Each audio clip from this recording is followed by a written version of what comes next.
Hey everyone! If you're thinking about upgrading to the iPhone 17 or just want to know how to get the best deal, you might be asking, what's AT&T offering? How do trade-ins work? And is it really worth it? Let's break it all down. AT&T iPhone 17 deals.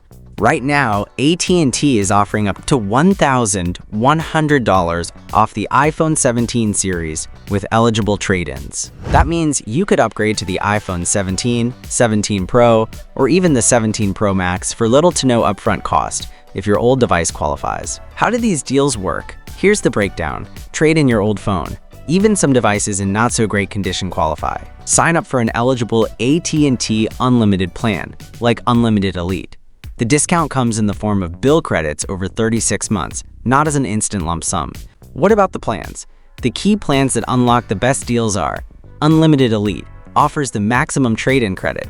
Other unlimited plans. You still get discounts, but usually smaller ones. You don't have to pick the priciest plan. AT&T gives flexibility depending on your needs. How to get the deal. If you're interested, here's what to do. Pre-order the iPhone 17 on AT&T's website or visit a store. Check your device's trade-in value. Pick an eligible unlimited plan, and AT&T will apply bill credits over 36 months. To check more details, check out our full post, link in the description. So that's AT&T's iPhone 17 deal in a nutshell. Trade in your old phone, sign up for the right plan, and save big. Are you upgrading this year or waiting for the next iPhone? Drop a comment, like this video, and subscribe for more quick tech explainers.